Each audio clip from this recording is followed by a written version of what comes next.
Bismillahirrahmanirrahim. Assalamualaikum warahmatullahi wabarakatuh. Perkenalkan, nama saya Adil Hamdul. Saya adalah moderator dari kelompok 2. Di sini kami dari kelompok 2 akan menjelaskan tentang ragam kebutuhan berdasarkan tugas perkembangan peserta didik.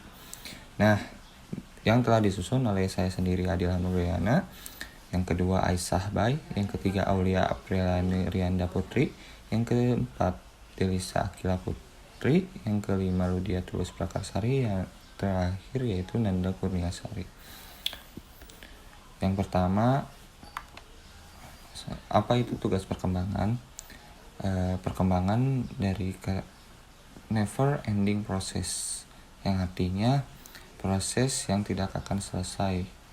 Nah, di sini perkembangan itu terjadi ketika kita mendapatkan suatu pengalaman dan juga belajar. Nah, perkembangan itu dipengaruhi oleh 4 aspek, yaitu sikap, emosi, inteligensi, dan juga sosial. Nah, jadi 4 aspek tersebut sangat berkaitan dalam perkembangan. Nah, yang selanjutnya, menurut Hafiz Hurst pada tahun 1961, tugas perkembangan adalah tugas yang muncul pada periode tertentu dalam rentang kehidupan individu, yang apabila tugas itu dapat berhasil dituntaskan akan membawa kebahagiaan dan kesuksesan dalam menuntaskan tugas berikutnya, sementara apabila gagal akan menyebabkan hal yang sebaliknya. Hal tersebut jika dicontohkan seperti ketika anak kecil dia sedang belajar berjalan, dia tidak akan langsung bisa belajar berlari karena dia harus menyelesaikan tugasnya, yaitu belajar berjalan terlebih dahulu. Nah, setelah itu dia akan bisa masuk ke tugas berikutnya, yaitu berlari. Nah, seperti itu peribahasanya. Nah, untuk selanjutnya akan dijelaskan oleh teman saya. Terima kasih. Saya Ludia akan menjelaskan mengenai tugas perkembangan peserta didik tiap jenjang pendidikan. Yang pertama, di jenjang sekolah dasar. Yang pertama, sikap dan kebiasaan untuk beriman dan bertakwa. Ini merupakan salah satu poin penting akan menjadikan pembiasaan bagi peserta didik untuk beriman dan bertakwa kepada Tuhan Yang Maha Esa. Yang kedua, mengembangkan dasar dalam kalistung. Ini juga salah satu poin penting juga bagi peserta didik sekolah dasar. Belajar keterampilan dasar mengenai membaca, menulis, dan menghitung. Dan juga seperti di poin 3, mempelajari keterampilan fisik sederhana. Yang nomor 4, belajar bergaul dan bekerja sama dalam kelompok. Dalam peserta didik sekolah dasar ini, juga mereka harus belajar bersosialisasi dengan teman sebayanya, seperti bekerja sama dalam kelompok sebaya itu. Yang kelima, menjadi pribadi yang mandiri dan dapat mengendalikan diri. Pada jenjang ini, pastinya peserta didik harus belajar mengenai pribadi yang mandiri, sehingga mereka bisa mengendalikan diri sendiri di lingkungannya. Yang keenam, membangun diri dari lingkungan yang sehat.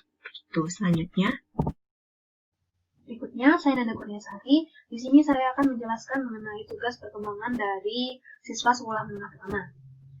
Siswa sekolah menengah pertama sendiri berusia rata-rata di antara 10 sampai dengan 14 tahun dan mereka sedang memasuki fase remaja awal. Fase remaja sendiri merupakan masa transisi di antara fase kanak-kanak menuju masa dewasa.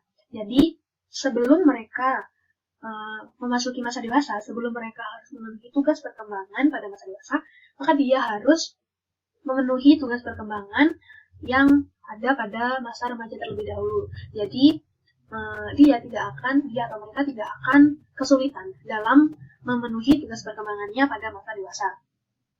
Adapun tugas perkembangan dari siswa sekolah menengah pertama adalah yang pertama, mengenal sistem etika dan nilai.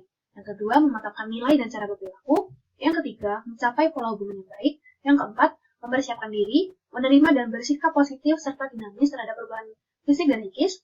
Yang kelima, mengenal kemampuan, bakat, minat, serta arah kecenderungan karir dan apresiasi seni. Yang keenam, mencapai kematangan hubungan dengan teman sebaya.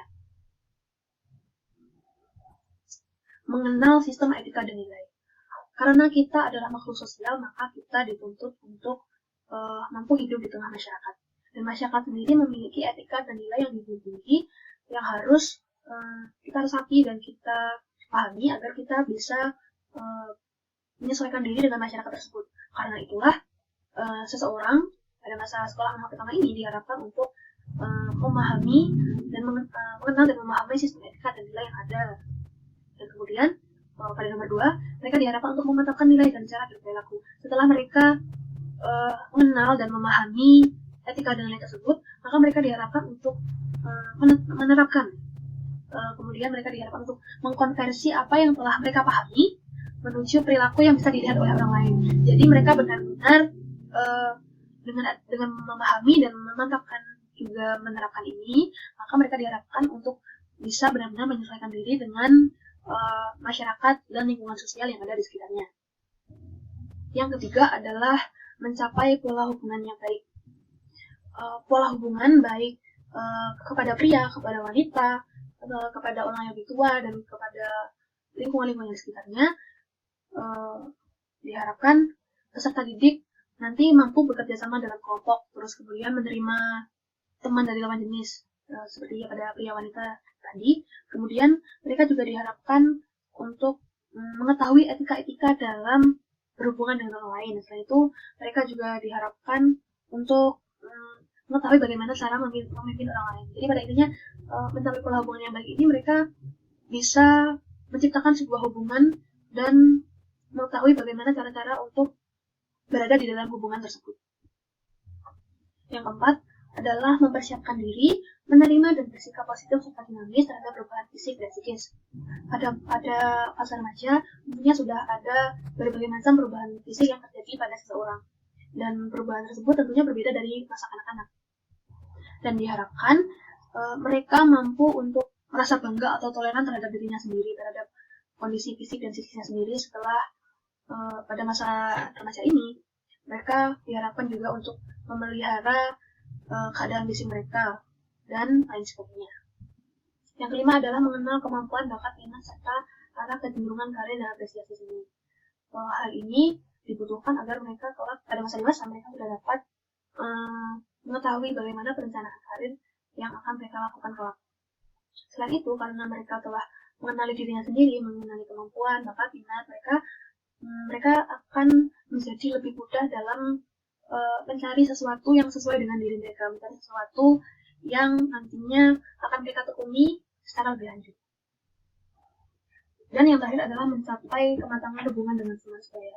Hal ini hampir sama dengan poin nomor 3, di mana siswa sekolah menengah pertama diharapkan untuk mengetahui etika-etika dalam berhubungan dengan teman sebayanya, mengetahui bagaimana cara harus bekerja sama dengan temannya, dan lain sebagainya.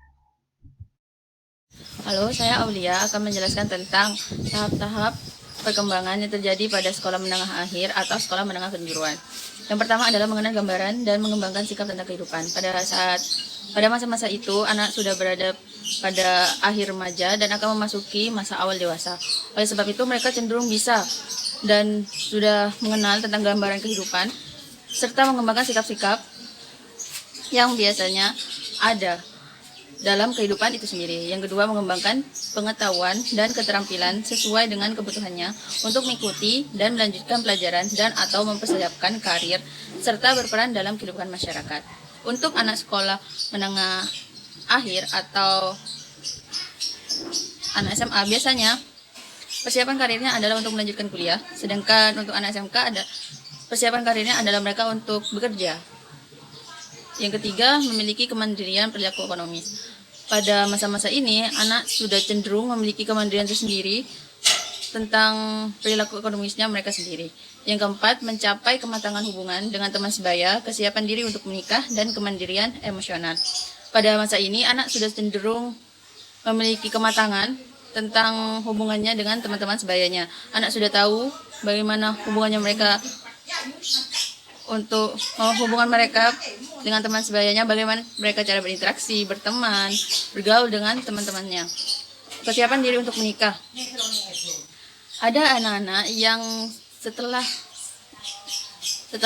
lulus sekolah tidak ingin melanjutkan kuliah atau tidak ingin bekerja, langsung menikah saja gitu. Terus kemandirian emosional. Pada masa ini anak sudah bisa untuk memanage emosionalnya mereka, dan hal itu tentu saja lebih baik daripada pada saat remaja.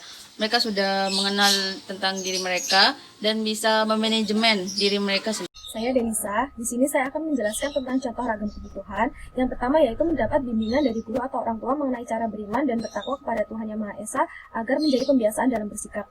Hal ini menyangkut dari tugas perkembangan peserta didik di jenjang SD tadi, yaitu sikap dan kebiasaan untuk beriman dan bertakwa kepada Tuhan Yang Maha Esa. Nah, dalam hal ini peran orang tua atau guru itu sangatlah penting dalam membentuk kebiasaan sikap beriman dan bertakwa terhadap Tuhan Yang Maha Esa. Karena tanpa adanya bimbingan dari guru atau orang tua, peserta didik yang masih duduk di bangku sekolah dasar masih sangatlah awam, sehingga perlu adanya bimbingan dalam membentuk kebiasaan dalam bersikap. Selanjutnya, mendapat keterampilan dasar dalam membaca, menulis, dan berhitung maupun keterampilan dasar fisik. Kebutuhan ini sesuai dengan tugas perkembangan peserta didik di jenjang SD juga yang mengembangkan dasar dalam membaca, menulis, dan berhitung. Di sini peran serta guru dan orang tua juga sangat penting karena tidak mungkin serta-merta peserta didik dapat membaca dan menulis secara begitu dengan sendirinya. Jadi, untuk mengembangkan hal itu semua, dia harus mendapat keterampilan dasar dari guru atau orang tua itu sendiri. Yang ketiga, mendapatkan kesempatan untuk bersosialisasi ataupun bergaul dan bekerja sama dalam kelompok sebaya. Hal ini hal ini sesuai dengan tugas perkembangan peserta didik di jenjang SD juga yang belajar bergaul dan bekerja dalam kelompok sebaya. Jadi untuk dia bisa bergaul dengan teman sebaya, jadi dia harus mendapatkan kesempatan untuk bersosialisasi, untuk mengobrol dengan teman-teman di sebayanya dia, dan itu juga perlu bimbingan dari orang tua, dari guru, bagaimana dia harus bersikap dalam kelompok teman sebaya itu. Jadi sosialisasinya juga harus berjalan dengan baik. Yang selanjutnya yaitu mendapatkan bimbingan terkait menjadi pribadi yang lebih mandiri dan mampu mengendalikan diri sendiri atau kontrol diri. Hal ini masuk dalam sesuai dengan tugas perkembangan peserta didik yang sejak SD, yaitu menjadi pribadi yang mandiri dan dapat mengendalikan diri. Di sini dia perlu mendapat bimbingan untuk menjadi pribadi yang lebih mandiri, dan karena dia masih SD, dia juga perlu dibimbing bagaimana sih cara mengontrol diri, bagaimana sih mengendalikan diri, dan bagaimana sih menjadi pribadi yang lebih mandiri seperti itu. Selanjutnya, pemberian bimbingan oleh guru BK atau orang tua tentang cara beretika yang baik dan nilai-nilai yang diajarkan masyarakat di lingkungannya. Jadi, di sini peran guru BK atau orang tua juga sangat penting dalam membentuk etika yang baik. Bagaimana sih beretika yang baik di masyarakat, lalu apa saja sih nilai-nilai yang diajarkan di masyarakat dan lingkungan sekitarnya. Hal itu sangat penting karena peserta didik di sekolah dasar itu menjadi dasar bagaimana dia di kehidupan selanjutnya. Jadi kalau nilai-nilai atau etika yang baik tidak diajarkan oleh orang tua, hal itu akan berpengaruh untuk kehidupan dia yang selanjutnya. Dan selanjutnya, kebutuhan tentang mendapat informasi maupun bimbingan tentang teman sebaya dalam peranan sebagai pria dan wanita. Jadi, pria di sini dia harus mendapatkan informasi. Pria mendapatkan peran seperti ini dan wanita sudah mendapatkan peran seperti ini. Jadi, dia juga harus mendapat informasi. Oh, ini loh peran saya dalam lingkungan sebaya saya sebagai seorang pria. Oh, ini loh peran saya sebagai wanita di dalam teman sebaya, seperti itu. Saya Syafar dan saya akan menjelaskan tentang ragam kebutuhan siswa dan lingkungan atas dasar tugas perkembangan. Melanjutkan penjelasan Mbak Delisa, ragam kebutuhan siswa yang ketujuh yaitu mendapatkan kesempatan untuk mengembangkan kemampuan yang dimiliki melalui kegiatan sekolah seperti ekstrakurikuler. Kesempatan ini juga dapat dilakukan di luar kegiatan ekstrakurikuler seperti klub-klub maupun perkumpulan sesuai minat siswa. Selanjutnya ada mendapatkan bimbingan tentang cara menerima diri sendiri dan berpikir positif terhadap perubahan diri sendiri, khususnya pada saat siswa mengalami puberti, dan bimbingan ini dapat diberikan oleh orang tua maupun guru BK. Yang ke-9 ada pemberian bantuan kepada siswa untuk memilih lapangan pekerjaan yang diminati. Hal ini biasanya diberikan kepada siswa kelas 9 dan 12 pada saat siswa akan menginjak jenjang pendidikan selanjutnya. Lalu selanjutnya ada mampu mengatur emosi dan menjaga emosi diri sendiri. Hal ini penting agar siswa dapat mengatur emosinya dan tidak meluapkan emosi di saat yang tidak tepat, khususnya pada saat siswa mengambil jenjang karir. Selanjutnya yaitu menerima informasi mengenai cara mengatur ekonomi yang berguna bagi masa yang akan datang. Hal ini penting apalagi jika siswa sudah memasuki lingkungan masyarakat nantinya. Yang terakhir adalah mendapatkan informasi tentang cara mempersiapkan atau memilih karir, tentang studi lanjut yang diminati sesuai dengan keterampilan yang dimiliki atau pemilihan karir dalam kesiapan menikah. Informasi ini biasanya diberikan oleh guru BK maupun orang tua agar siswa dapat menentukan bagaimana memilih karir yang tepat untuk masa depannya.